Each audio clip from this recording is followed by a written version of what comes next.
The Ant and the Grasshopper. It was a bright and sunny summer day. Under the heat of the blazing sun, a colony of ants restlessly moved about as they fulfilled their chores. Heave, ho! Heave, ho! You push, I'll pull. Hut, 2, 3, 4. The ants marched together in great toil, bearing the weight of things 10, even 100 times their size. Watching this activity from under the shade of a big tree, a grasshopper called out, "Why not come and play with me instead of toiling and moiling in that way?" The ants responded, "We are storing up food for the cold winter months ahead. We wouldn't be sitting around if we were in your shoes."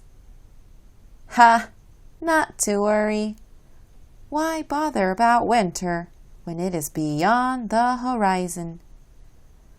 The foolish grasshopper continued to chirp and sing to his heart's content while the ants worked incessantly. The leaves turned into shades of deep red, orange, and yellow as autumn arrived. Soon thereafter, winter made a merciless entrance with piercing winds and snowstorms. The grasshopper found himself struggling to stay alive as he searched for food. With the grounds frozen and waters iced, food became extremely scarce. The troubling times made Grasshopper think of the ants. The grasshopper trekked across the white blanket of snow until he reached Ant's place. Warm sensations lit up the home as steam from the cooking rose out of the chimney. The starving grasshopper knocked at the door. "Who's there?" an ant called out as he peered out the door. The grasshopper begged, "It's me. I would like a bite to eat." "Oh, perfect timing. We were just sitting down to eat dinner." "Thank you," replied the grasshopper as he humbly joined the ants who showed favor upon him. As the embarrassed grasshopper sat with the ants and ate a good meal, he reminisced to the warm summer days he had spent under the shade of a tree. On that note, he reflected upon the hard work that the wise ants had invested in advance. The morals of today's story are: it is best to prepare for the days of necessity, and there is a time for work and a time for play. The end.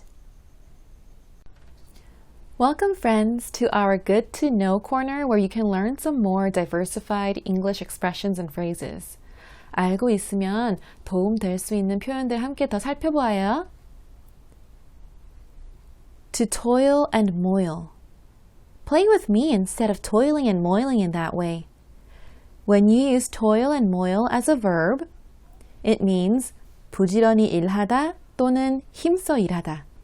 When using the words as a noun, it means 수고 or 노고. toil, moil 따로따로 쓸 수도 있지만 어린이 동화책이나 재미난 대화 속에서는 rhyme과 rhythm, repetition 때문에 같이 섞어서 쓰입니다. 동사로 무더위 속에 밭에서 일한다는 표현을 할 때 The farmers toiled and moiled away in the fields. 명사 noun으로 쓸 때 평생 일을 하다가 은퇴하다는 표현으로 I deserve a peaceful retirement after a life of moil and toil. In one's shoes. We wouldn't be sitting around if we were in your shoes. To be in one's shoes is an idiom that suggests what you would do in someone else's situation. It simply means to share an experience with someone. 한국어로 같은 표현은 내가 너였다면, 내가 만약 너라면 하는 가정의 의미로 사용됩니다. 미국 사람들은 상대방과 대화를 하다가 같이 흥분하고 공감하게 되는 경우가 잦아서 이 표현은 꼭 기억하시는 게 좋겠어요. 예를 들어, 내가 너였다면 문자 말고 전화를 하겠다 얘기할 때 If I were in your shoes, I would call instead of text. 또는 너가 그 사람의 상황을 모르기 때문에 쉽게 판단하면 안 된다 얘기할 때 It's easy to mock someone unless you've lived in their shoes. On that note. On that note, he reflected upon the hard work. On that note is a transitional phrase that links one subject or sentence to another on the same topic. 전의 상황을 이어서 이야기할 때 연결해주는 표현입니다. 한국말로는 말 나온 김에와 같겠죠? 예를 들어 피자에 대해서 얘기하다가 말 나온 김에 점심으로 피자나 먹을까? 하면 Hey, on that note, how does pizza for lunch sound? On that note와 같은 의미로 대체해서 with that said로 사용할 수도 있습니다. 아까와 같은 예를 들면 With that said, let's get some pizza for lunch. 여러분, 오늘도 이소부화 개미와 배짱이 이야기 들으시면서 재미나고 유익하고 많이 배우셨나요? Please look forward to our next Aesop's Fable. Until next time, toodaloo, kangaroo!